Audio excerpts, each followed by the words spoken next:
Hi everyone. Bonjour à tous. Thank you so much for joining. We'll start the discussion now. Just to give you an overview of how we're going to process for this webinar, I will shortly introduce our panelists, the Taiwan program and stuff like this, and we can proceed directly to the discussion. I will then ask a couple of questions, but especially take questions from the audience. So feel free to ask questions, to text us directly in the chat. I think it would be easier. We might otherwise be able to kind of raise your hands, but I think it's easier if everyone writes their questions, and then I will channel them and ask our very distinguished panelists, Devin Thorne and Howard Wong. Very happy to have you both here, and I mean, there's not a lot of things written on, I think, on national defense mobilization, and there hasn't been much as well, webinars. So I was quite glad we could actually do it, and I talked to Devin about it for quite a few months already, and so very, very happy to have you both. Quick introduction. Devin Thorne, your principal threat intelligence analyst for China geopolitics at Recorded Future, where your research covers PRC security strategy, PLA modernization doctrine, military civil fusion, obviously defense mobilization, maritime security, and propaganda work. And you were previously at C4ADS, Center for Advanced Defense Studies, where I was very lucky to work for a tiny bit of time with you. And Howard Wong, you're a political scientist at RAND. You worked previously as a China policy advisor to the Deputy Assistant Secretary of Defense for China, Taiwan, and Mongolia. And then prior to RAND, a policy analyst at the US-China Economic and Security Review Commission, and you're working on US-China military competition and deterrence in Taiwan Strait. Thank you so much for both of you to be here.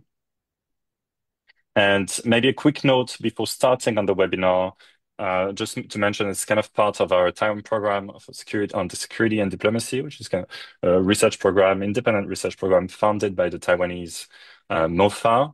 And really glad to have this opportunity to not only use kind of to talk about the Taiwan, but also military civil fusion and some of those activities that are not necessarily public that we're doing at FRS, but we want to do more and kind of publish more in the next month or so. So this kind of webinar is a very good opportunity to jumpstart that work.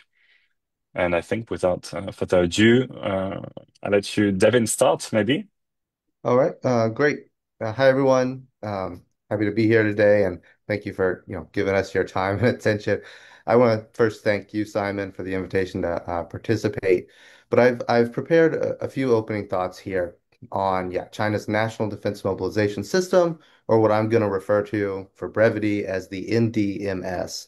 And in about 15 minutes or so, I'll be covering what it is, how it works in peacetime and wartime, and some of the implications for monitoring the risk of a Taiwan invasion.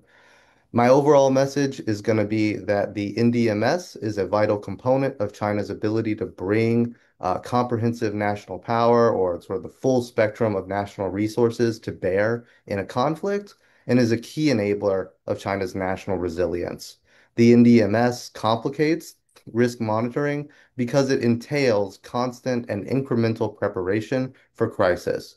But it also, sort of paradoxically, increases, I think, the likelihood that China will announce pretty clearly when it is about to go to war. I'll get into why that is later, but just to start from the basics, what is the NDMS? This is the mechanism by which the People's Liberation Army, or PLA, and government authorities can requisition almost any civilian resource when there is need.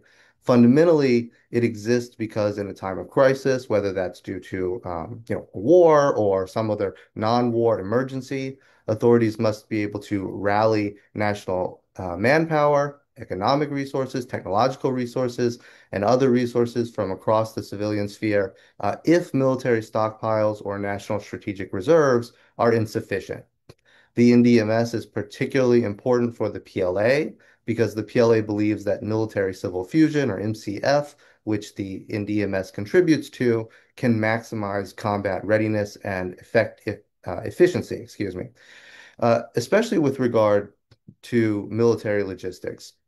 More broadly, though, People's Republic of China, or PRC authorities, take pride in their ability to mobilize mass patriotism and work ethic for their various objectives.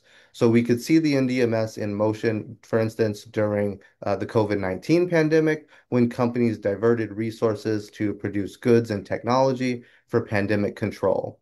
It was also likely seen during China's evacuation from Ukraine in 2022, when numerous civil society groups were mobilized to arrange evacuation and resettlement for Chinese citizens caught in Russia's invasion. The NDMS is thus maintained to prepare military and emergency response relevant capabilities throughout the civilian economy during peacetime and enable authorities to deploy those resources when needed. And to achieve this, the system has several major tasks. One is coordinating national development plans and policies with the likely requirements of future crises. Two is maintaining accurate records of all relevant national resources. Three is enabling the conversion of those resources for wartime or crisis management purposes. And four is building armed forces reserves, including militias. And these tasks are carried out through, uh, frankly, a convoluted or bewildering bureaucracy that brings together civilian and military authorities and tries to match available resources with requirements defined in national, provincial, and local contingency plans. A key element of this connective tissue is the National Defense Mobilization Committees and their joint offices, which convene civilian and military leadership to coordinate the activities of different government agencies throughout a given jurisdiction. Various functional offices then support work in different sectors, like the transportation sector or the technology sector. So, for example, in the context of planning for a Taiwan invasion, the PLA Eastern Theater Command has likely developed various resource requirements and submitted those to provincial authorities. The civil military bureaucracy at the provincial and sub-provincial levels then work to implement those requirements. The specific action that they're going to be taking or what they're doing, that's of course going to depend on whatever the need is. And this gets a bit speculative because these plans, of course, they're not public. But peacetime examples might include, for instance, that cities along the coast of Fujian need to develop more national defense mobilization, specialized support teams for counter drone defense, begin investing in expanded medical infrastructure, and build out their rosters of civilian logistics equipment that has been pre-modified to fulfill wartime use cases. Once an invasion is about to begin or is underway, this process shifts its focus more toward requisitioning and tasking of civilian assets. State-owned enterprises and private enterprises in manufacturing, information technology, unmanned systems, logistics, medicine, and other fields are likely to be called up to support the war effort, according to their specific skill sets. Ultimately, the NDMS seeks to track more than 4,000 resources that cut across multiple distinct systems or relatively distinct systems of national power, including the state-owned and private economies, the science and technology system, the United Front system, the diplomatic system, the militia system, and others. In 2022, Guangdong province held a war mobilization exercise, and afterward, alleged audio from that exercise was leaked. And I think it provides, some likely insight into the breadth of activity we could see from just one province in a Taiwan or a South China Sea scenario. So that exercise referred to the Eastern and Southern Theater Commands as requiring more than 140,000 personnel, 950 ships, 1,600 pieces of equipment, or unmanned equipment, excuse me, 20 airports and docks, 6 repair and shipbuilding yards, 14 emergency transfer centers, and other resources like grain depots, hospitals, blood stations, gas stations, oil depots, that kind of thing. And there are multiple ways that the NDMS develops these resources and prepares for crisis and conflict, ahead of time during peacetime, including through, economic and industrial policies and regulations, the establishment of economic mobilization centers, specialized support teams, specialized technical teams, and militia forces. In general, though, across all these different sort of modes of work, the goal is to identify and cultivate necessary resources during peacetime, train civilian forces to rapidly convert to serving wartime needs or to a wartime footing, and then deliver those resources to the PLA when called upon. I will say that militias are particularly important in this. They are technically soldiers in the third component of the PRC's armed forces. That comes after the PLA and the People's Armed Police. Militias train for many different missions, including those that could have effects beyond the PRC's borders, such as in cyberspace, the Taiwan Strait, or perhaps for FARC's logistics. But to be clear, I think most militia activities and most NDMS activity as a whole will likely be confined within China, mostly with a defensive orientation, such as around protecting critical infrastructure and maintaining the production of war materiel. When the system discovers deficiencies, such as insufficient cyber forces discovered during exercises like the one in Guangdong, those points likely become the focus for future peacetime preparatory efforts. Getting a bit more specific, into what we might see in terms of activities during a Taiwan invasion scenario, especially if it became a protracted conflict. Factories could be diverted to maintain steady production of weapons equipment, ammunition, foodstuffs, and medical goods. Technology companies and universities instructed to conduct special research programs for overcoming particular technical challenges. News outlets, law firms, and think tanks ordered to argue the legitimacy of the conflict internationally. Transportation companies mobilized to assist in the delivery of weapons and maintenance materials, and construction companies enlisted to repair damaged airfields, bridges, railways, that kind of thing. For their part, militia forces and specialized support teams like civil air defense teams could be assigned to aid PLA logistics requirements like providing defense for convoys, ensuring continuous communications coverage across key regions, defending power plants and military facilities, participating in joint air defense missions, carrying out civilian evacuations. As you can see, there's a lot happening here, right? They also work to stabilize public sentiment and protest. And a lot of that's happening in China, more towards the rear of a given conflict. Closer to the front lines, though, militia units might be supporting intelligence collection and reconnaissance, camouflage and deception for military activities, missile fires from China's coastline, mine laying in the Taiwan Strait, search and rescue, and blockade enforcement. At least one PLA textbook goes so far as to suggest militia forces could even have a role in supporting port landing operations. Now, if the fight for Taiwan were to expand beyond a regional contest, um, I'll note that the NDMS does track overseas resources like Chinese owned and operated ports, large-scale extractive enterprises, and other resources like civil society associations, which were active in supporting China's response to COVID-19, and like I mentioned, the evacuation from Ukraine. All right. I know that was probably a lot, and I've likely made the NDMS sound like just this unstoppable machine. But really, authorities have faced many long-standing and difficult challenges and obstacles to national defense mobilization work. These include, for a long time, a focus on economic development rather than war preparation, and I think Howard can speak to that pretty thoroughly. They've also suffered from sort of limited government participation in this process and over-reliance on the military. As I said earlier, the bureaucracy is convoluted and stifling. There's been issues with unreliable data on relevant national resources, and militia forces historically have not necessarily received the best training and development. Since 2015, however, and especially since 2017, PRC authorities have been making efforts to address these and other problems through organizational, procedural, and legal reforms.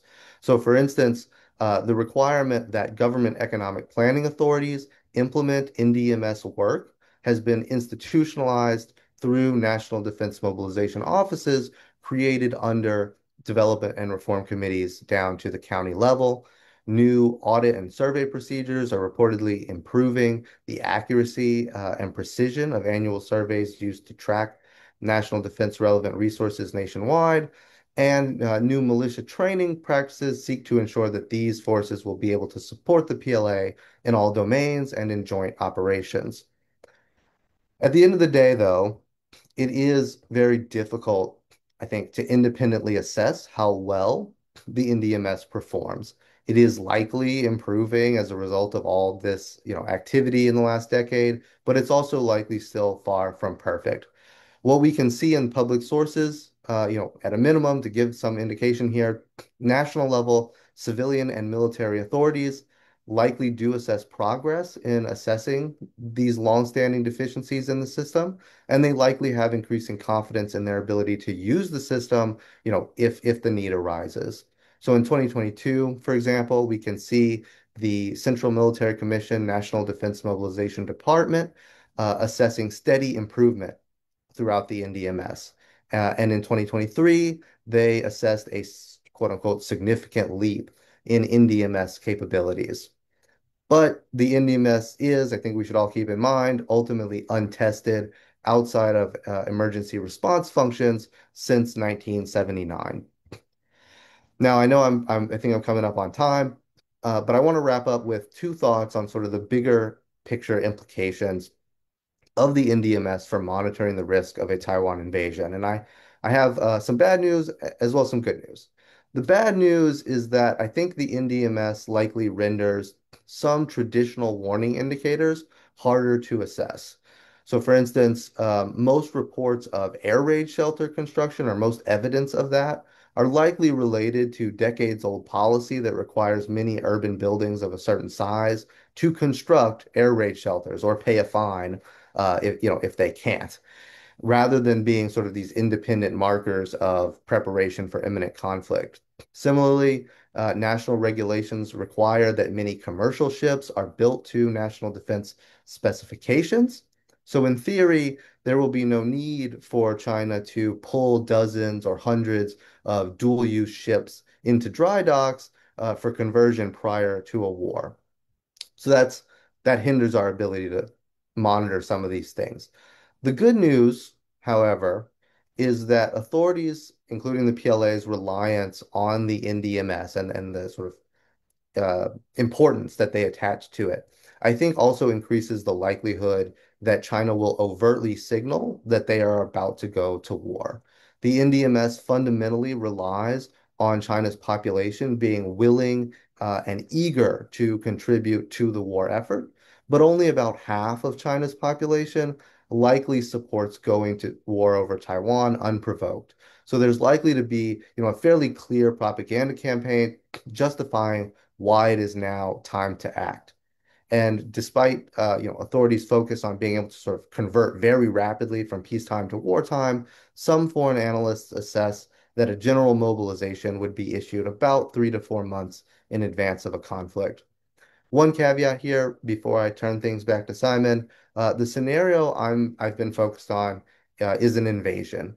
You know, it is possible that the PLA could first attempt to force Taiwan's surrender with a blockade, in which case the NDMS could activate or could spin up after Taiwan is surrounded as a means of sort of increasing the coercive threat. So this would mean that the warning indicators of the PLA's imminent blockade intent would need to come through other avenues, other signals, rather than the NDMS itself. Um, Thank you for the opportunity to present again today and your attention. I'll turn things back to Simon. Thank you so much, Devin. And then maybe we can turn directly to Howard, and we can ask afterwards all questions because I think you will cover some of the questions I have already. So Howard, please, your turn. Great. Thank you all so much. Thank you for having me.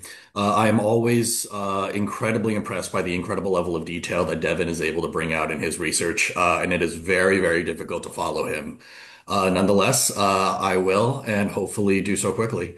I will focus my remarks on how CCP and PLA leaders have discussed and debated what the NDMS should do, and identify a couple of pivot points in the system's development instead of focusing on the specifics of the capabilities that I think Devin did an outstanding job covering. My bottom line up front, it's kind of a chunky one. Over the past 2 decades, national defense mobilization in China underwent two shifts. The first prioritized economic growth, and the second prioritized supporting war. What that means is, for much of the mid 2000s until about 2016, the NDMS hollowed out its warfighting support functions and instead adopted a policy that prioritized subsidizing China's economic construction. But beginning around the 2015, 2016 PLA reforms, CCP leaders resolved to transition the National Defense Mobilization System back toward what they called a war-oriented, a 打仗型, system.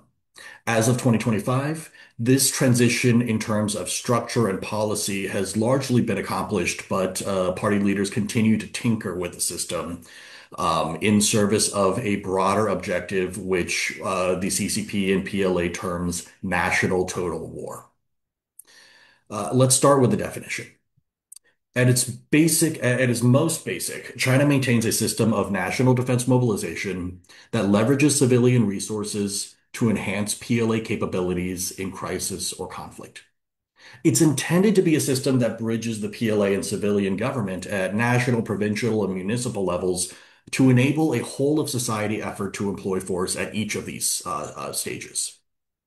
But this definition hasn't always been obvious from observing how Chinese officials talk about national defense mobilization. So in the mid to late 2000s, PLA policy on NDMS shifted away from this Maoist legacy of people's war to instead focus on economic growth. A key example here are China's defense white papers. Through 2004, each of these defense white papers included the exact same boilerplate language, reinforcing the central logic of the NDMS. Once again, drawing on civilian assets to meet the needs of national security, specifically for the PLA. But when we get to the 2006 Defense White Paper, the language changes. It introduces a new definition for economic mobilization, which it says will be a, quote, bridge between China's economic development and available national defense capacities, striking a balance between military and civilian needs, and between peacetime and wartime needs in economic restructuring, end quote. The paper further states that because economic growth also enhances China's national defense capacity, civilian economic construction projects also count as economic mobilization. Right? The 2008 Defense White Paper reinforces this shift of military supporting economy instead of economy supporting military by trumpeting how the PLA subsidized China's economic growth by contributing 14 million workdays over the previous 2 years to civilian projects like roads, bridges, and ports. Um, in sum, instead of training for lethality, instead of training for warfighting, the PLA was focused on supporting national development of China in the mid 2000s, right? We have some pretty authoritative voices confirming that the implementation for the NDMS changed because the policy had changed. In 2007, this is going to be a long title, the Deputy Director of the National Defense University National Defense Mobilization Teaching and Research Station, basically the guy in charge of other guys who teach the PLA how to do national defense mobilization. In conjunction with the Academy of Military Sciences War Studies Institute research, I'm sorry, his name was Xu Kui. In conjunction with the AMS War Studies Institute researcher Cao Yanzong, the two of them explained that the focus of the NDMS had shifted, quote, from preparations for war to instead combine long-term development with emergency preparedness. While it's likely that the NDMS mission retained some element of support to the warfighter, The overall system's purpose had very clearly become captured by CCP leaders' emphasis at the time in the mid 2000s on economic growth and responding to emergencies such as natural disasters. This is also the time that we really see Mutua and NEOs really crop up as a main focus for PLA missions. It's not until 2016 that we start to see public CCP indicators reversing this trend. As part of the 2015-2016 reforms, organizations like the Central Military Commission, National Defense Mobilization Department Party Committee begin discussing reorienting the NDMS toward what they called a, quote, new system, new functions, and a new long-term mission. And then from that point, the years following, CCP officials spill a lot of ink, describing in increasingly fervent terms how the NDMS is refocusing on its mission of victory in war. The party line becomes especially clear in a post 20th Party Congress speech delivered by then Lieutenant General Liu Fa-qing, who at the time directed the NDMS organs in the CMC and the State Council. General Liu said that, quote, strengthening the alignment of warfighting organs with war preparations and returning the main part of our work to the correct path of preparing for war and crisis is a critical lesson of the 20th Party Congress. And the slogan or the TIFA for this idea, which swept across PLA media discussions of the NDMS at the time, has been the objective of building a war-oriented national defense mobilization system. So, what does a war-oriented NDMS look like? I am not entirely sure, in part because I am not confident that the PLA is entirely sure. There's been a lot of changes in their organizational reforms, in the types of missions that they're prepared to develop, but there also remains ongoing debate in leading PLA discussions on what should be the primary focus, how to prioritize between all of these sweeping capabilities that the NDMS could feasibly adopt. Just to give you a sample of how different leaders talk about it, of one of the forward-leaning proposals comes from Major General An Wei-ping, then the Deputy Chief of Staff of the Northern Theater Command, who argued that the NEMS should focus on rapid transitions to wartime. This is assuming in his paper that China will begin war by suffering severe fires from a powerful adversary. You can guess who that means on its military installations, disrupting its military's ability to quickly respond. In that case, the NDMS needs to provide surge lift capacity to rapidly transport PLA forces to the front, as well as mobilize its tech folks to stopgap shortages in PLA maintenance personnel for high-tech equipment. On the other end of the spectrum, we see Major General Wei Changjing, right, who served as the deputy commissar of the Shanghai garrison, who argued that the NDMS should really not be doing that. It should be focusing, its primary purpose is being a strategic deterrent in peacetime. What it does is it demonstrates the resolve of the Chinese people to persist through a war, to deter specifically the United States from initiating a war with China, which in their minds likely means deterring the United States from intervening in a Chinese attack in a PLA attack on Taiwan. Now, all full disclosure, what I've said so far is work that I did in 2023.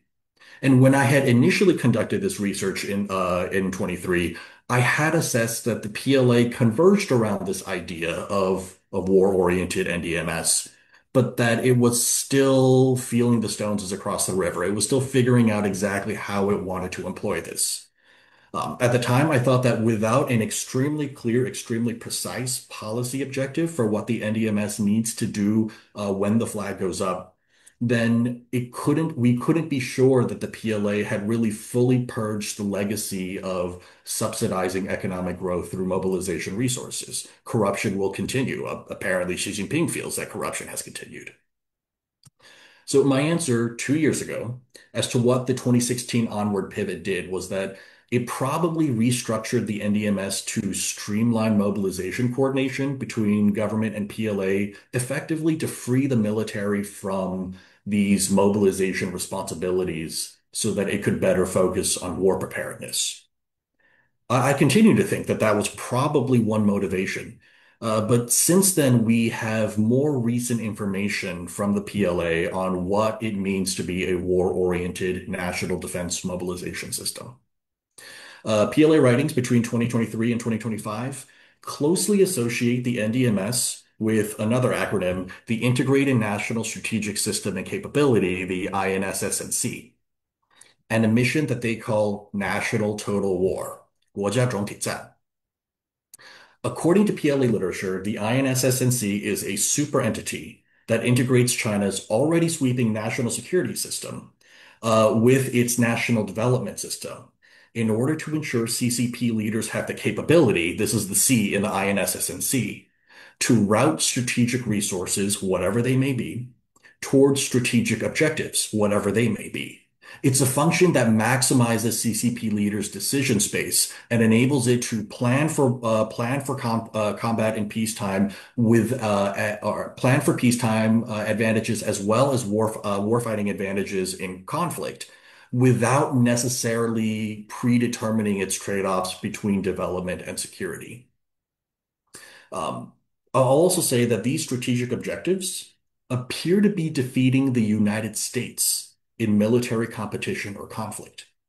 PLA scholars openly say that, quote, only by continuously consolidating and improving the INSS&C can we become stronger in the century-long competition, seize the initiative, and win against the strong enemy. And of course, the United States is the strong enemy.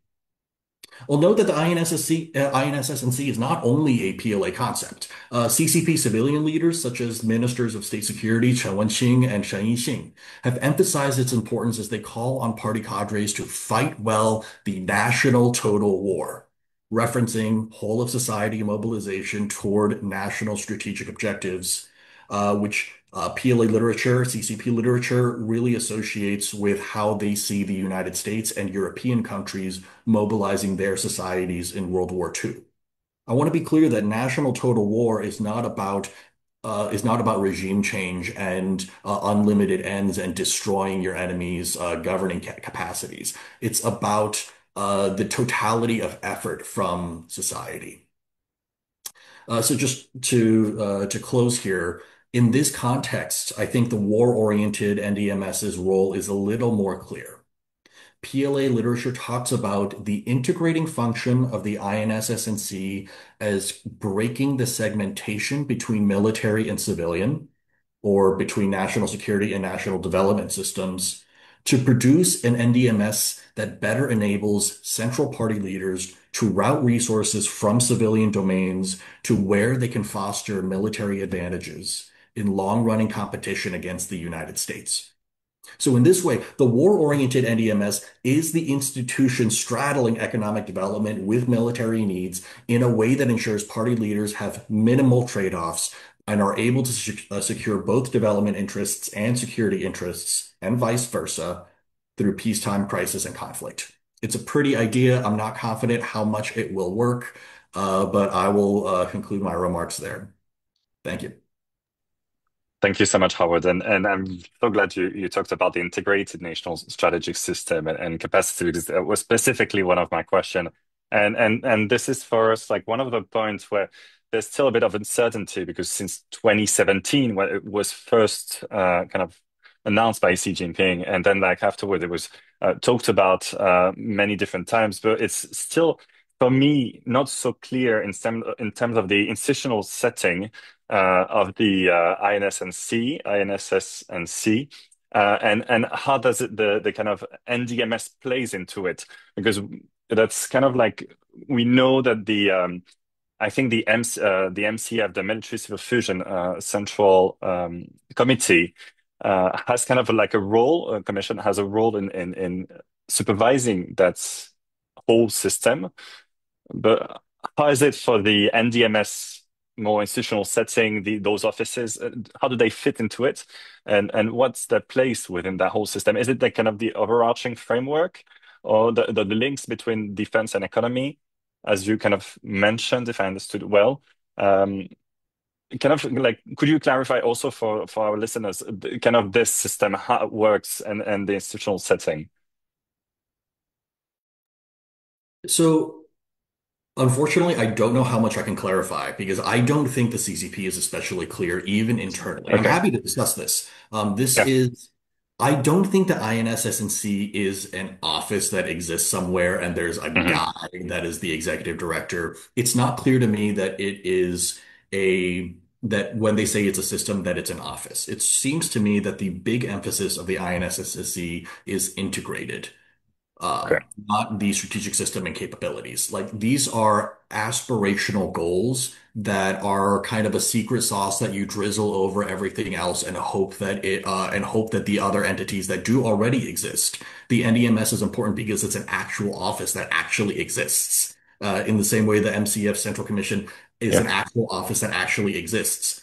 And there is leadership intent saying there needs to be better integration between how we do security and how we do Hmm. development.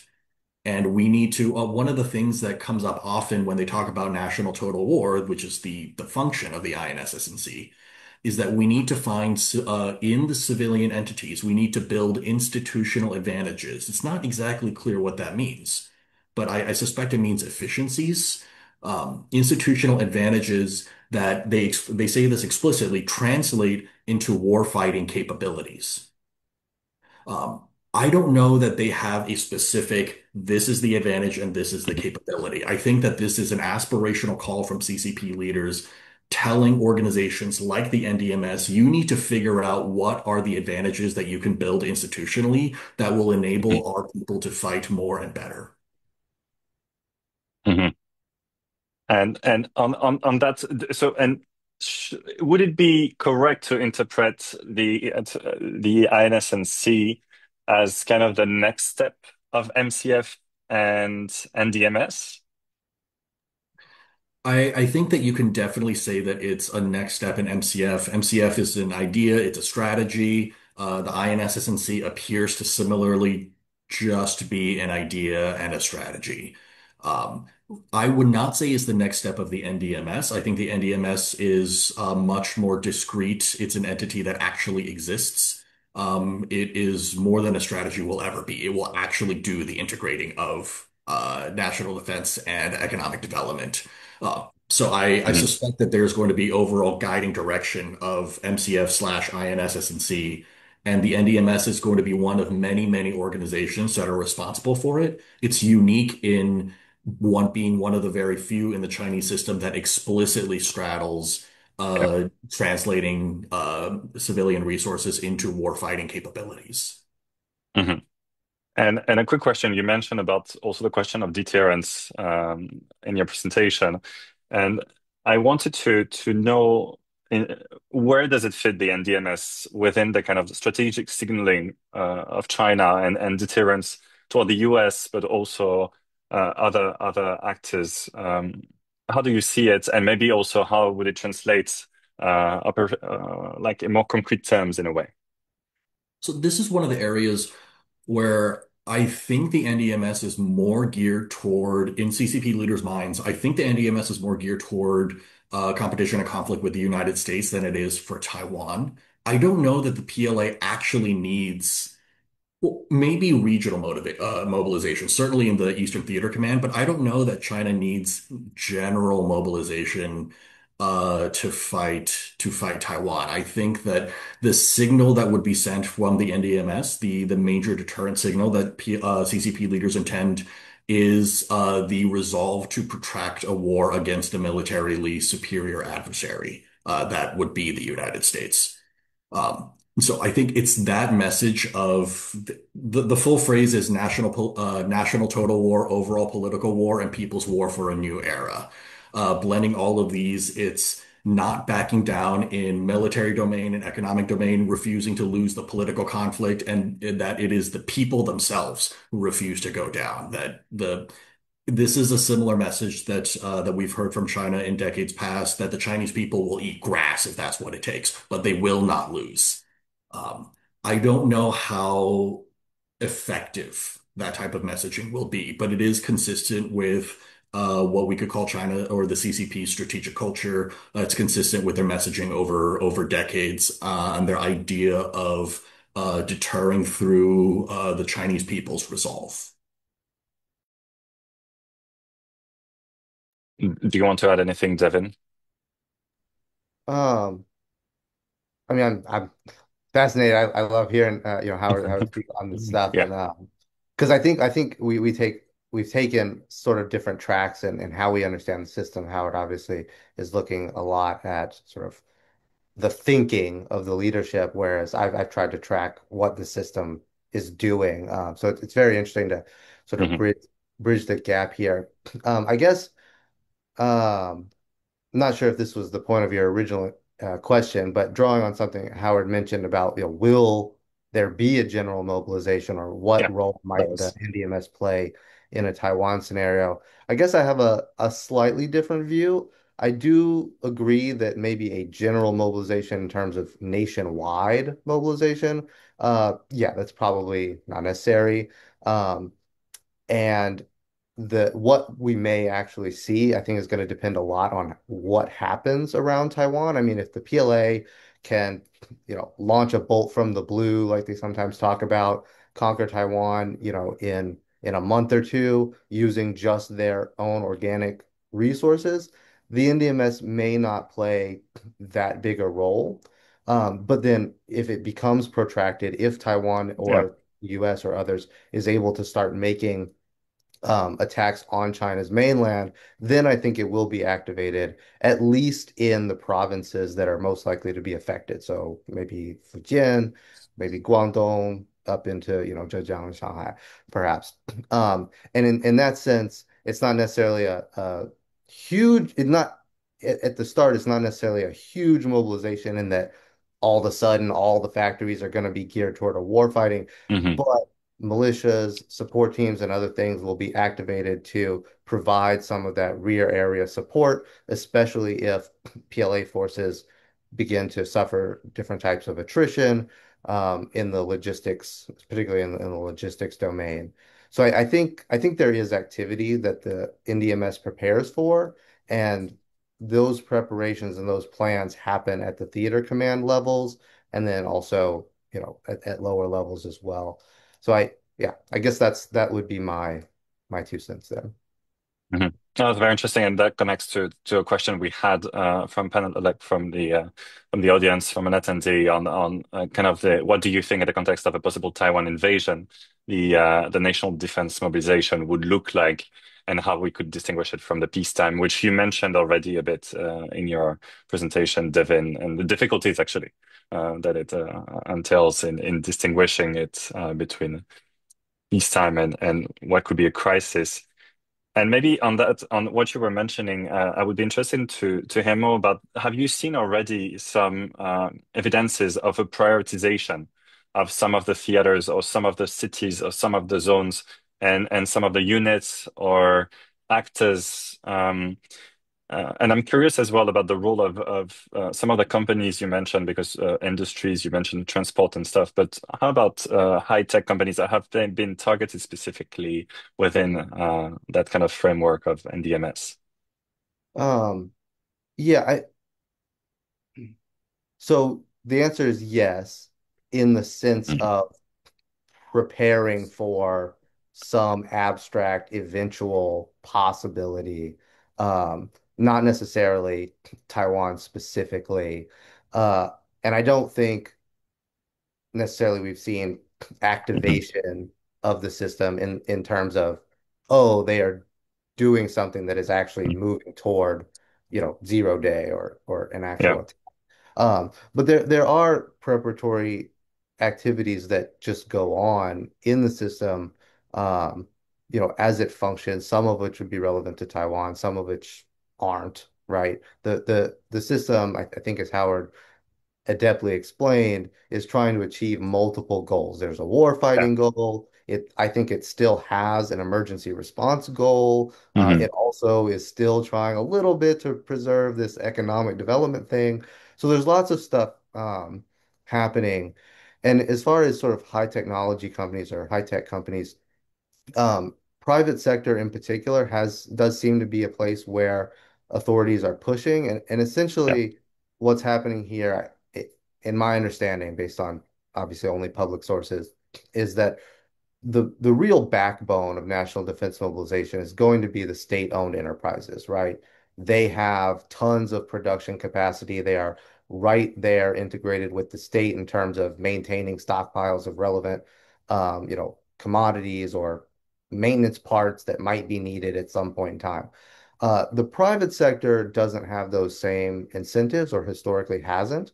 So they're profit motivated, right? They buy some steel, they use some steel. They make 100 drones, they sell 100 drones. There are efforts that you can kind of see if you track what the National Defense Mobilization offices and other authorities are doing to sort of they often refer to it as like pre-preparedness or pre-enrollment or pre-enlistment, but basically they go to companies or they form alliances to bring different companies together and essentially try to orient them, it's my understanding, around the goal of, hey, preserve a little bit of capacity in case we need you, right? Keep a fleet of drones that have certain specifications that could meet the needs that we envision, set aside. I don't really have any insight into how well that is necessarily going or sort of the scale exactly, but you can see that, and at least in public reporting, yeah, drone companies are very frequently talked about, but it is also happening in cybersecurity firms and other things. And there's both.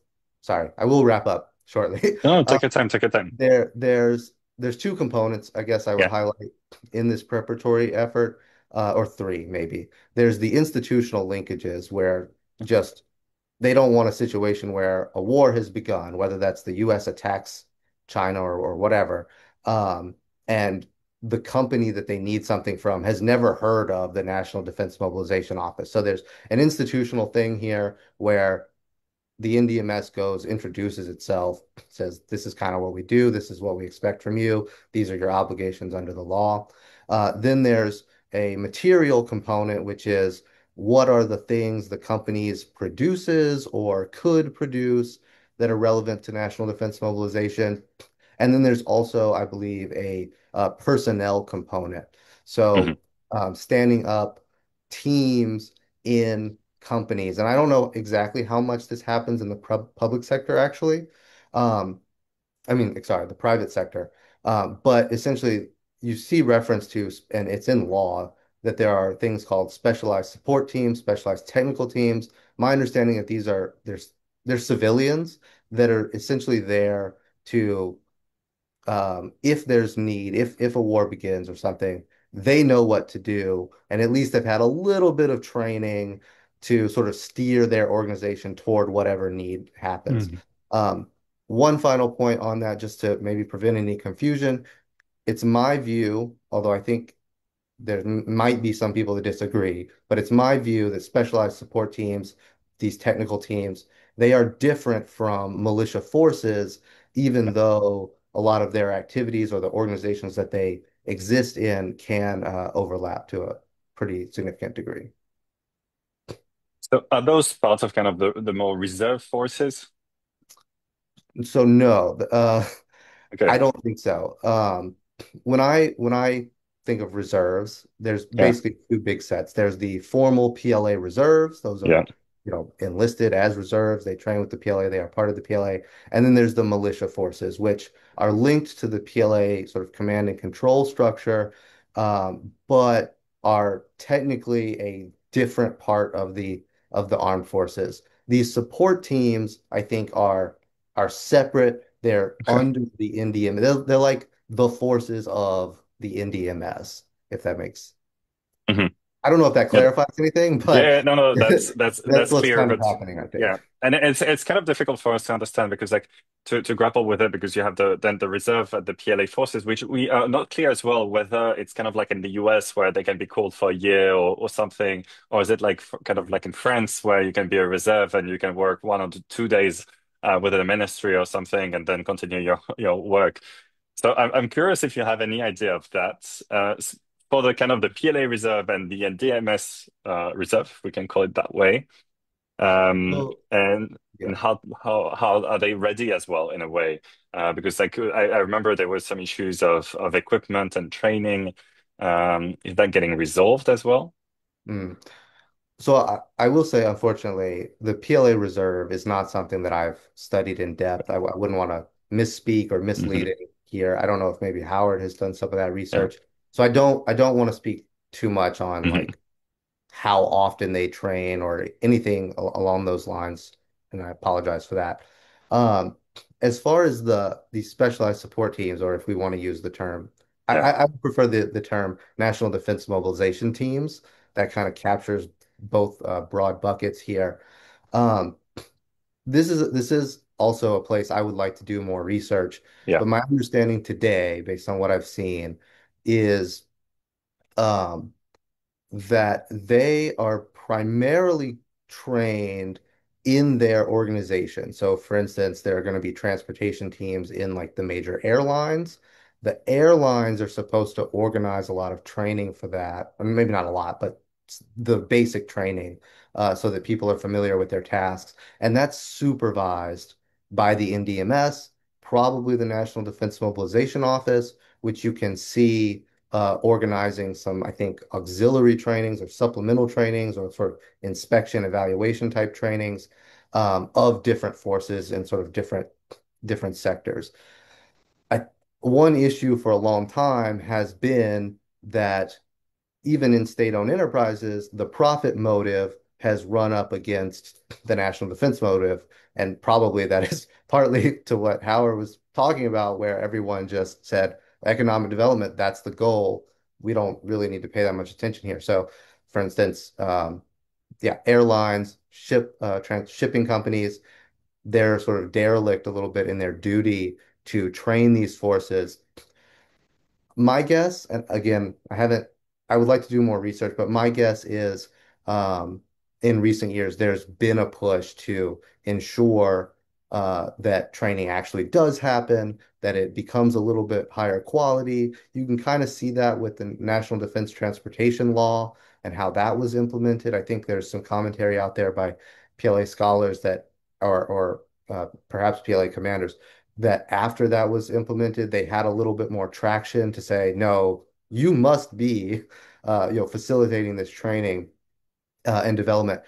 But I think if we think about reserves, PLA reserves, National Defense Mobilization Teams, and militias, these National Defense Mobilization Teams are likely like the lowest level of actually being trained. And some of you, it's kind of interesting. Some of the discussion I've seen around them seems to be similar to things that we saw being talked about with the militia several years ago. So I think there's this sort of lag that's happened.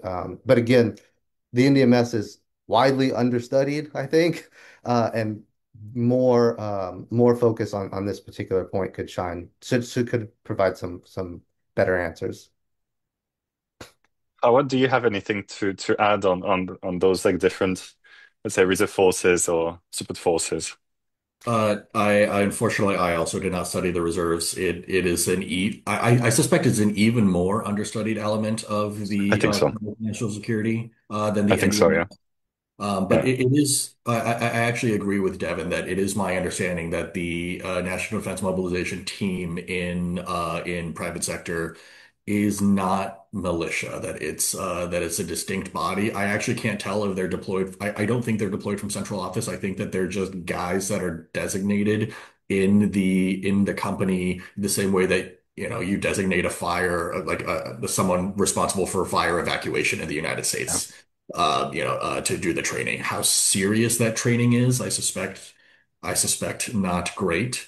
But my understanding is that the desire is for a plug and play that once a state of emergency or is declared, it is simply activated, and there are already people and structures in charge that know exactly what it is they can mobilize and are responsive upon are plugged into the same command and control and communication system as the National Defense Mobilization Department office within the theater command, so that they can quickly mobilize whatever it is civilians can mobilize. In this Mhm. case, probably airplanes, trucks, blood bandages, body bags, necessary for war.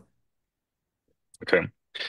We have a question from the audience, from an attendee, Roberto, um, that I'm not sure to understand, but I'm sure you will you will understand better than me. If China's boasting were to be carried out in a verifiable and measurable manner at some point, what would be the effect on that argument in the context of the PRC's agreements with Russia? Have you understood it? I'm not sure. And if Roberto, you could maybe rephrase your question, that'd be lovely. Maybe Devin or how would you understood Yeah, it better than me? I apologize. I'm not sure that I totally captured, but I did Yeah. catch Russia. Um, and in terms of sort of Russia-China collaboration, you know, and the NDMS, I'm not sure that I see the link there. Uh, one thing about the NDMS, and I think I said this when I was sort of opening, the NDMS as an institution and even more as a concept Hmm. straddles, multiple somewhat distinct systems, right? One of those is well, let's I guess two of them. One of them is the diplomatic system, right? And one of those is the sort of propaganda system. So, in a wartime scenario, both of those systems, the diplomacy and the propaganda, are going to be active. Does that mean that Russia and China are going to collaborate against Taiwan? I'm doubtful, but I also haven't done a ton of research in that area. Um, and I'll just take a minute to muddy the waters even further here, uh, in that the NDMS tracks all these different resources, propaganda, diplomacy, United Front, all these things. Um, I don't know that it actually means that, like, let's say China is in a war, they've issued a general mobilization. I don't know that it actually means that any activity out of one of those distinct systems is necessarily due to the NDMS in a very sort of strict sense. In in a much more abstract sense, and in the sense of, an integrated national strategic system and capability, it is. Um, so there could be lots of things happening, whether or not it's actually like coming through the strict institutionalized NDMS. That's a question that stands out in my mind.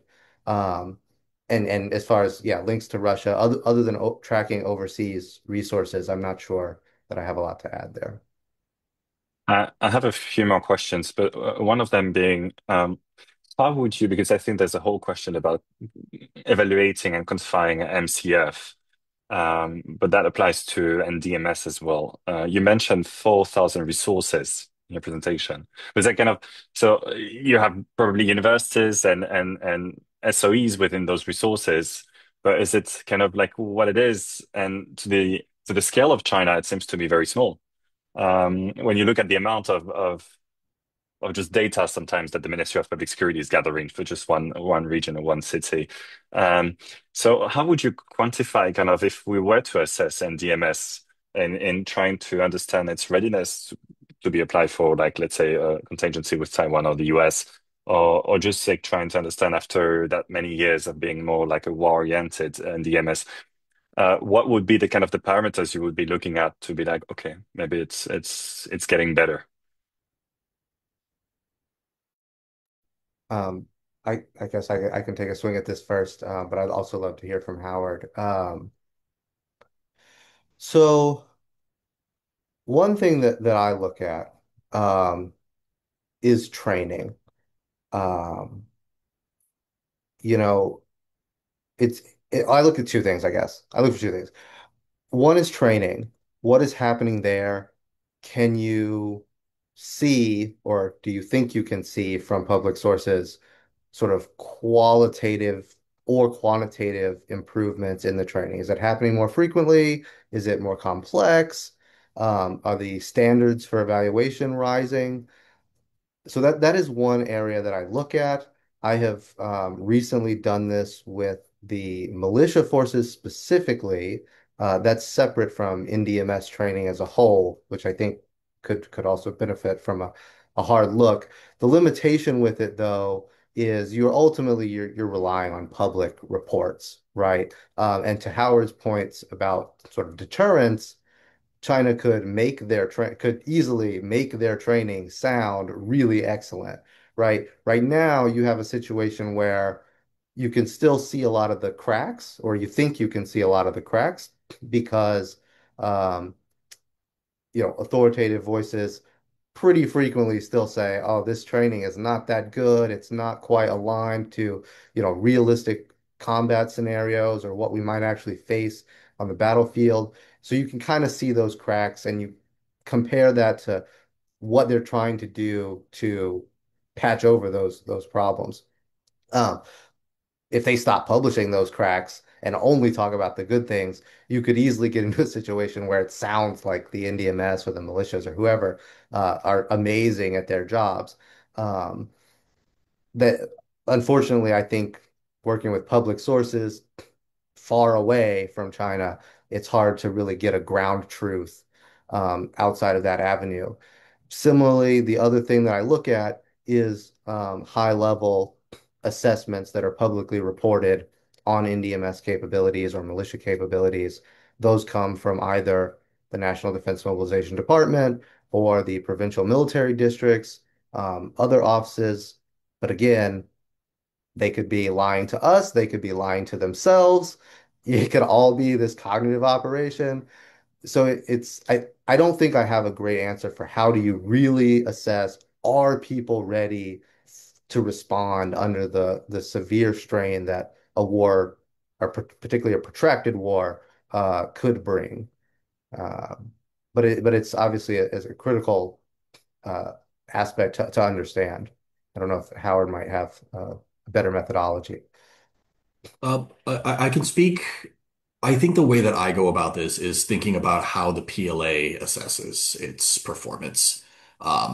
I don't know if I'm able to offer an objective measure separately. I'm not a mobilization expert in general, but what I can say is that the PLA measures its effectiveness, um, or or I should say broadcasts its effectiveness in responses to emergencies, right? It is important that the NDMS also does emergencies as well as conflict.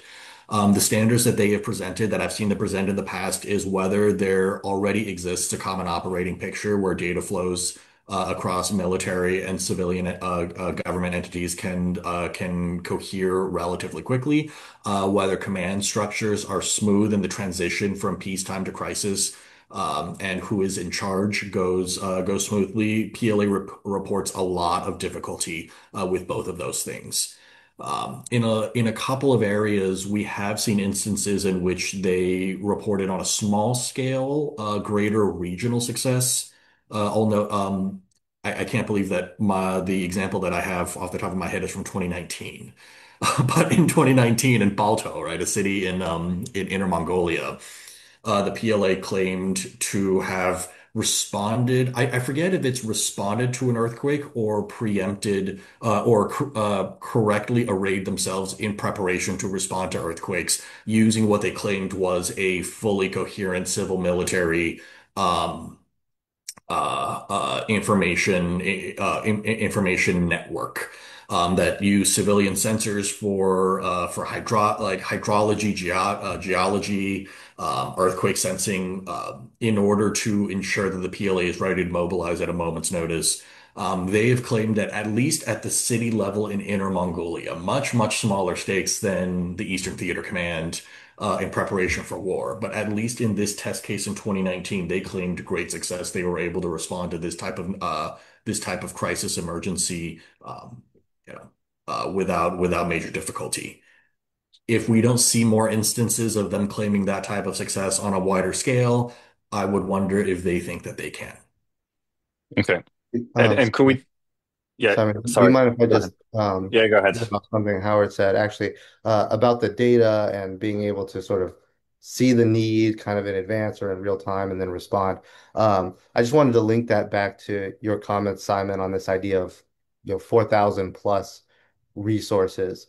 Yeah, What NDMS and particularly sort of PLA commanders kind of envision here, just as Howard alluded to, is it almost like Amazon or Taobao style shopping mechanism where, and you see descriptions like this, particularly around training exercises at least, where they'll talk about the commander brings out his computer tablet, scrolls through a list of available resources in the city or the province that he's in. Click, click, click, and then those things are, magically delivered on site. That is kind of where they want to get to, I think. That's been a challenge though, right? Requires several things. You have to have a comprehensive accounting of what all the resources are. That has to be accurate. It has to be digitized, and then obviously there's a logistics component to actually getting it to the hmm commander. Um, just counting the data or just sort of surveying it for a long time has been a problem. And then the yeah, digitization is also a problem. At least as of like I think around 2023, um, they were still like not there. So a lot of the accounting was sort of done on paper, and then it's obviously passed up a chain of command and sort of verified and audited, but lots of problems. And it for a long time it was pretty common for the PLA to say, "Hey, we requested an apple." This is a quote. "We requested an apple, but we yeah, received a pear." Um, so yeah, I think Howard hit the nail on the head hmm there. Like if you see more reporting of this sort of the system functioning as a whole in response to emergencies. That is another great indicator. And Elsa Kanya and I think Ian Burns McClaskin, I might not be saying his name hmm right. They have a great paper on how the NDMS was actually there was a general mobilization to respond to COVID-19, and I think um, yeah. Chinese leadership perceived that as a particular success, demonstrating hmm the system works. And that prompts two questions for me. It's like the first one, would you count kind of like ferries or ro vessels being used more and more in exercises being kind of an indication that it works better, or it's just like that the PLA maybe is just now doesn't care as much as before to be able to use them publicly? And then with that publicity that you're mentioning, what I saw is like, for example, MCF was much less public in recent years. They don't talk about roaming genre anymore, and those kind of like terms and etc. They've been replacing them with others. But it seems to me that NDMS is still like quite public. What's your take on that?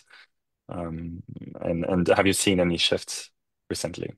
Um, Yeah, so I guess for the first part, as far as the Ro-Ro and semi-submersible and flat top cargo ships that they use, the PLA uses, conceptually, I think that is very much national defense mobilization. Um, you know, those activities and training for those are captured, at least in part, under the National Defense Transportation Law that came out 2016, implemented 2017, if I recall, right around the time that, there's this other shift Howard documented. Um, whether, again, this comes to a sort of a system question, whether the actual exercises are indicative of the NDMS system working. My guess is probably not. So there's multiple ways that the PLA can leverage civilian resources. The NDMS, I think, mainly exists uh, for use cases where the PLA doesn't already have like a direct line to whatever resource that they need. So like you'll see the PLA signing cooperation or strategic agreements with public and private sector companies um, to do various things, airfield runway repairs, shipping, logistics, drone delivery with some of the leading private sector companies there. Um, and then the whole logistics, the whole Joint Logistics Support Force has their own sort of through line and military representatives in state-owned transportation companies and things. Again, whether that's strictly NDMS, I think is a question that's probably not, but conceptually debatable. Like, yes, it goes for the same goal. Um, so hard to say whether that is actually the NDMS in action. To the other part, yeah, I think China is in the past few years has been sort of increasingly aware of the operational security implications of publishing a lot of their information, and it kind of follows, in some cases, from work that's being done by analysts outside of China. I think, like MCF, the NDMS is here to stay, and there are reasons why parts of it need to be public. And the MCF is still public, even if they don't call it MCF as often, right? It makes it harder to kind of find. But if more people start to really pay attention to the system, start to look at it more, I do think it's possible that information sources on that start to go dark as well, in addition to just generally being affected by the trend toward, I guess we call it privatization of information sources within China. Yeah, I'll just jump in briefly on these two items. I agree with Devin. I think largely on both pieces. What I would say about the railroads is I would not take that as a test of the NDMS. Yeah, it means that yes, there is good use of some civilian resources with some increasing frequency, but the point of the NDMS is the systemness. It's about the scale and capacity and sustainment necessary for a protracted conflict. It's about how much you can squeeze out of society for how long in order to sustain military operations. Railroads is a perfect example. Civilian railroads is a perfect example of an extraordinarily narrow subset where the PLA is able to carve out separate authorities in very specific times. It's also not clear to me that these railroads are being mobilized every time. I don't think the People's Armed Forces Maritime Militia are being mobilized every time they do a thing that is bad. Um, so it's really so I would look for scale as a key factor when looking for indicators of increasing performance. Improvements on just very small things, very discrete things, I do not think indicates system improvements. Just on MCF, I'll note that the U.S. Department of Defense's China Military Power Report, published annually, and it is the department's authoritative assessment on China, does note that China has basically moved away from using MCF, but has not moved away from the policy. It's the same thing with Made in China 2025. Got really bad international press, and they're still doing it. Or I guess it's 2025 now, but they were still doing it. They just stopped calling it that because it was no longer serving China's discourse power. It was not serving Xi Jinping's objective of China, telling China's story well. And to that end, the branding has changed. But of course, the underlying policy, I think most of what we've seen for MCF has moved under the very fuzzy label of the INSS&C. Okay, maybe before concluding the webinar, and I think it's really fascinating, all your answers. Thank you so much. Maybe a quick question, Devin, I know you're going to publish a report on militia, and we've mentioned militias quite a lot. And I think for us, there's still a lot of fantasy about militia under which organ it is. Is it like PLA, PAP, etc., etc.? And there's, as we talked earlier about, there's quite some mistakes on that. So could you maybe give us a sneak peek to your upcoming report on the militia and what are the key takeaways maybe uh, from it? Yeah, sure. So the militias, like I've said, are the third component of China's armed forces. After the PLA, after the PAP, or the People's Armed Police. What distinguishes them from those two is that they are civilians who retain their day jobs. They just also train for military requirements, right? They put on the uniform, and they go train. In terms of sort of the command and control structure, they are ultimately under the dual leadership of both the people's government and the PLA. And this comes down particularly through the provincial military district system. So at the highest level on the military side, and the military kind of takes the leading role in developing these forces as far as like training goes. Um, you have the Central Military Commission, National Defense Mobilization Department. Then you have the provincial military districts, military sub-districts, People's Armed Forces departments at the county level, and then People's Armed Forces at the grassroots level. And by grassroots, I mean these PAFD organizations in companies, communities, that kind of thing. Um, like I just mentioned, that's how command and control runs. And this provincial military district system is inherently enmeshed with the people's government.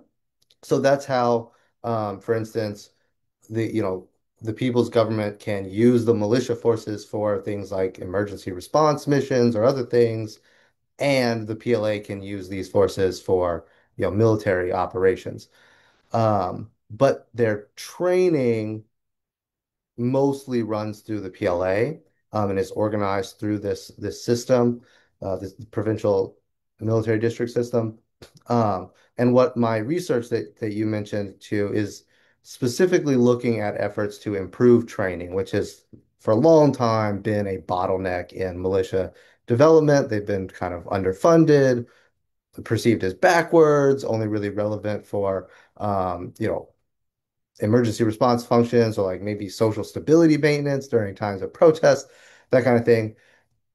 It's my view, and I argue in this upcoming report and in other reports, that the PLA does not agree. The PLA sees the militia, they are soldiers, and they are doing what they can to make the militia forces live up to that name. Many problems still outstanding, but if you look at efforts in particularly the training component, you can see since 2018, new training regimes and methods have emerged. New technologies are being adopted for better sort of realism and evaluation. There is a push toward increasingly institutionalized joint training with not only the PLA, and this actually gets into the broader, integrated national strategic system and capability, but also joint training between militia forces, other NDMS forces, and other civilian forces, whether that's the Ministry of Public Security, Public Security Bureau type folks. So you see a lot of effort, and in some cases, you can actually see sort of systemic efforts to pass policies that directly address some of the shortcomings in the training and some of the lack of enthusiasm that people have for joining militias. So that's what my report is going to document. One last point, though, because it speaks directly to what Howard was talking about with this transition from the focus on economic development back toward war fighting. For a long time, militias' priorities was presented. The rhetorical formulation was sort of responding to emergencies and responding to war or war fighting. Now it is responding to war, then responding to war fighting. And that change happened, and a lot of changes actually happened at least by 2018. This particular rhetorical change may have happened a little bit earlier, but a lot of the things that I've just said are happening go back to 2018. So I think, again, it's hard to independently assess how well the militia functions. But at a minimum, I think that pockets of excellence are starting to emerge. And again, China's military authorities, based on what they say publicly, think they are moving in the right direction. Amazing. Thank you so much for that preview and that teaser. So I think we can send it as well to our attendees your publications afterwards. And thank you to everyone that attended. I hope it was insightful. It was very much to me. And thank you, Howard and Devin. If there's no more questions, but I don't see any. And if you don't want to add anything else, Howard or Devin, I would like to really, really thank you for those insights and your presentations and your time as well to discuss with us. Was really precious. So thank you and have a great day. I don't know if you want to add anything, but it was really great. I don't have anything to add, but thank you all for the questions and the attention. I hope it was useful. Yeah, Thank and you. forward. Sorry, Howard. Just thank you for having me.